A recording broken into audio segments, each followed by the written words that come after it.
Ma ciao a tutti amici da Napulello87. Prima di partire con il video vi invito come sempre a lasciare un bel like, l'iscrizione al canale attivando la campanellina per restare sempre aggiornati con i video di Napulello e condividete questo video con i vostri amici ed i vostri parenti. Il Napoli batte lo Spezia 4-2 nei quarti di finale di Coppa Italia allo stadio Diego Armando Maradona. Ragazzi, che partita è stata? Il Napoli fa un primo tempo perfetto dove fa 4 reti, poi nel secondo tempo si complica la partita. Grazie a Gattuso che fa entrare Osimhen e Capebomb per cambiare modulo. Dal 4-3-3 passiamo a un 4-2-3-1 e ci complichiamo questa partita.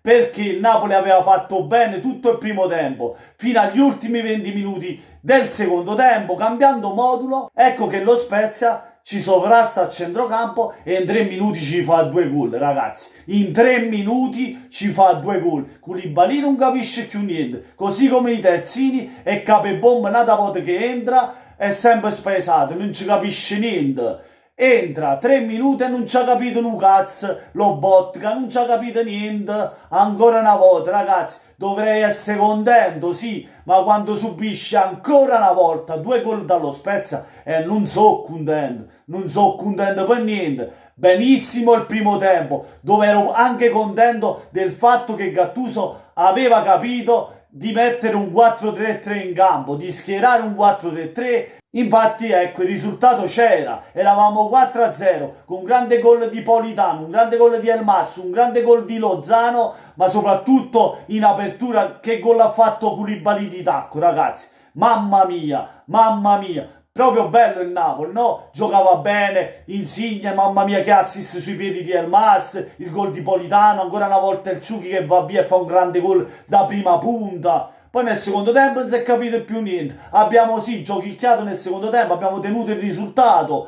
Poi fa quel cambio di modulo e non ci abbiamo capito più un cazzo. Dopo il cambio di modulo, ragazzi, 1-2. Gyasi e Acanfora. Assist di Acanfora per Gyasi e gol di Gyasi. Poi segna anche Acanfora. Ragazzi, abbiamo regalato 2 gol. Uno Koulibaly gliel'ha messa sui piedi, gli ha fatto l'assist. Lobotka al primo gol invece guardava. Ve la gente che chi si guarda in nuvola a posto di un campo. È spaesato la Capebomb. Chi si può fare Bomberman? Lo sapete giochino? In campo non ci sa più né cosa soia. Dobbiamo prendere uno che sappia sostituire Demme, perché Lobotka non è all'altezza di Demme.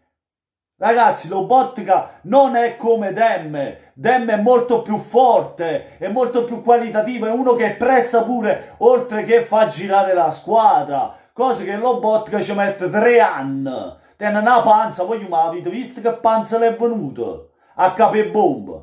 Voglio, ma veramente, ragazzi, non possiamo regalare così tanto allo Spezia quando hai fatto un grande primo tempo e poi fino al 70° hai gestito la partita. È bastato quel cambio modulo per non capire più un cazzo. E lo Spezia è rientrato meritatamente in partita perché ci ha creduto, non ha mollato mai. Siamo stati lui e Sarchiapuna, ma ha sbagliato Gattuso, mio caro Gattuso. Mi fa piacere a giocare con 4-3-3 perché questa squadra è stata costruita per giocare con il 4-3-3. Il Napoli è conosciuto dal bel gioco e dai tempi di Sarri con il 4-3-3, ragazzi, e questa squadra è stata sempre costruita per questo modulo. Poi all'Intrasat viene Ancelotti, mette il 4-3-2, viene Gattuso e si inventa sto 4-2-3-1. Ma vi ricordate che anche con Gattuso i primi tempi con sto 4-3 abbiamo vinto la Coppa Italia? Che me ne fotte se mangia difende a 10-3 e poi ripartire e vincere la partita? Non me ne frega niente di giocare un bel cazzo. L'importante è portare i risultati a casa e prendere pochi gol. Ma sta cosa con sto 4-2-3-1 siamo troppo sbilanciati in fase offensiva. E in copertura chi ci sto? Anch'io? Perché se poi ci sono solo 2 centrocampisti e quelli dello Spezia sono in 4 perché cambiano modulo dal 4-3-3, fanno il 4-4-2, ti sovrastano con i 4 centrocampisti, ti passano, si ritrovano avanti alla difesa e ti fanno popò. Così ti fanno popò, 2 gol, popò, pesce e pesce, sì. Bene il risultato, sono contento, ci andiamo in semifinale, ma hai visto che hai concesso allo Spezia? Se tu giochi con sto modulo e concedi all'Atalanta, su cazzamare, ragazzi, con l'Atalanta ci rimani le penne, te lo dico, con l'Atalanta ci rimani le penne. E niente, fatemi sapere la vostra nei commenti lasciando un bel mi piace. se vi è piaciuto il video, ma soprattutto se non l'avete ancora fatto, iscrivetevi a sto bippe canale, voglio. Mannaggia miseria, tu stivo facendo una cosa buona e poi che fai tutte cose rindoces e lo scarica. Invece lo spezzina, stasera le è andato malina, me lo sono mangiato io spezzatino, oppure un paio di spezze domani in da pasta stanno buone. Buonanotte a tutti amici, da Napoli 87 come sempre voglio, forza Napolese.